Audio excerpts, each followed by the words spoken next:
Hello YouTube, how's it going? Hope everybody watching is having a good day. Today I'm going to be bringing you a video showing you my brand new car I just got. It is my first drift car, and shortly after this video goes up, I'm going to have a video talking about how to choose a drift car, whether it's your first drift car or you've had one before, kind of just talking about different things you'll want to consider to make the choice that's right for you. I spent probably about 6 months or so, the last 6 months, trying to figure out exactly what car I wanted that would work well for me, fit my needs. So I feel like I have a good amount of knowledge about the subject. That will be going up soon, but without any further ado, let's get into the video. Here is my 2007 Nissan 350Z that I just got. Don't judge the rear wheel fitment. I know it looks kind of goofy right now, but these are just some drift spares I picked up on Facebook Marketplace. The wheels that I got with the car match these. They fit the wide body a lot better. Still not like show car fitment or anything, but not way tucked in like that. So being a 2007, this is the first year of the HR motor, so it has this sort of bulge in the hood. HR has a little bit taller deck height, just like a taller block. It allows for a little bit longer connecting rod, which allows it to also rev higher, safer. It revs to 7,500 RPM, where the earlier models with the DE motor only rev to 7,000. It also has slightly higher compression, a couple other small differences, but the main one is just RPMs, and I think they're supposed to be a little bit more reliable. It's kind of hard to get an exact answer on that. Everybody has their own take. But yeah, I'm just going to be going over what is on the car and a few slight modifications I'm going to do to it. So obviously we already went over the motor, just has intake and exhaust. That's another difference with the HR. Has two intakes, one on each side. The DE just has one over here on the driver's side on the US models, obviously. On the JDM ones, it's still on this side, but driver's side is opposite. But yeah, it's got pretty much stock motor, just intake and exhaust, 6-speed manual CD09, welded diff in the rear.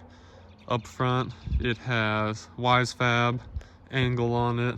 See if I can get my camera in here. I should have parked with the tires locked. I can put a picture on screen of what it looks like with the lock, but you can see the WiseFab arms. Sorry, I know the angle's kind of messed up. And the knuckle in there. Hopefully you can see, but like I said, I'll put a picture of that stuff on screen.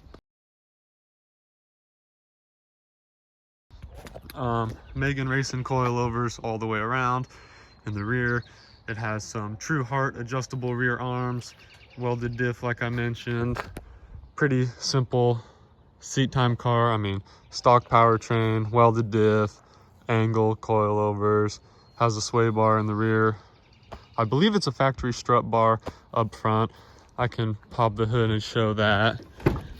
All the ABS, traction control, everything is disabled. Pretty much bought it exactly how it sits now. Like I said, after I show everything, I'll talk about sort of modifications I'm gonna do to it. But yeah, there you can see the dual intakes, strut bar I was talking about. Pretty much just factory engine bay. The car has definitely had an impact over on this side at one point. The factory crash support that's behind there is kind of, the end of it is like cracked and bent in, and you can see the hood fitment. There's a lot more gap here than on this side, and so I think that side just got pushed back a little bit. Also, I'm assuming this crack on the fender happened at the same time. And then yeah, the hood fitment over here is kind of messed up, and on this side it's popped up a little bit, but I mean that is with it fully down. Like, I latched it after I popped it. You can see just a little bit of panel fitment issues, but at the end of the day, it's a drift car. It's made for sliding, and sometimes you slide into things when you're drifting. It's kind of just how it goes. On the inside here, it has the Momo wheel on a NRG quick release, different shift knob, a little extension on the factory handbrake, Recaro bucket seat. It's got the 4-point cage in there. Get a little bit better look at it from the rear here. Give me a moment. See. the gas struts still work.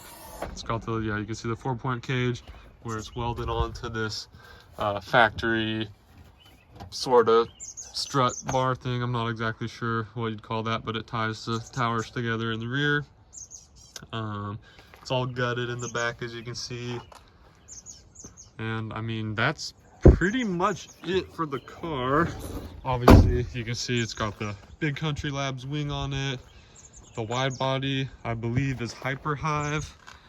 That's what it had on the marketplace listing. The side skirts here and the front bumper are KBD, so it's all the flexible polyurethane stuff.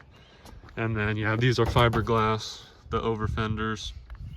But yeah, it's pretty much it for the car. The only modification I need to make as of right now is, you can see this status seat bracket has the bar up here, so you can slide the seat back and forth. It sits on the rails here, so it can be adjusted forward and backwards.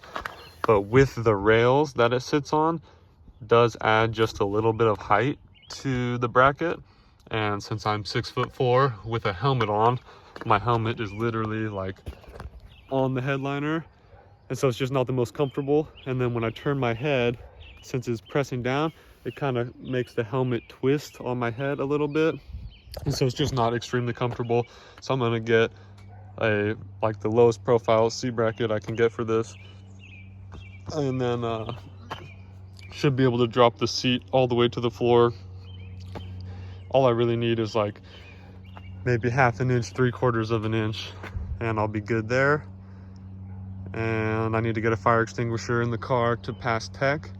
But other than that, I mean, the thing is pretty much ready to go. Just bought it all set up to save a little bit of time and a little bit of money, you know, buying a car and then buying all the parts. I got a pretty dang good deal on this thing. So, I mean, having a car fully set up for not much more than just buying a stock one, thought was probably the way to go for me. Like I said, I'll be making another video here pretty soon talking about how exactly I chose to get this car, what other options I considered, and all the factors you probably want to consider if you're going to be purchasing a drift car.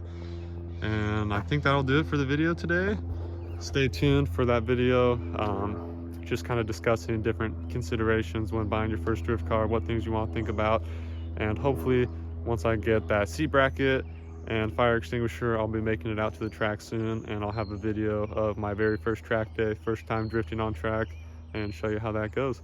But yeah, thank you for watching. Hope you have a good day. Like and subscribe if you like the video and you want to see new content coming out. Other than that, have yourself a good day. Bye, everybody.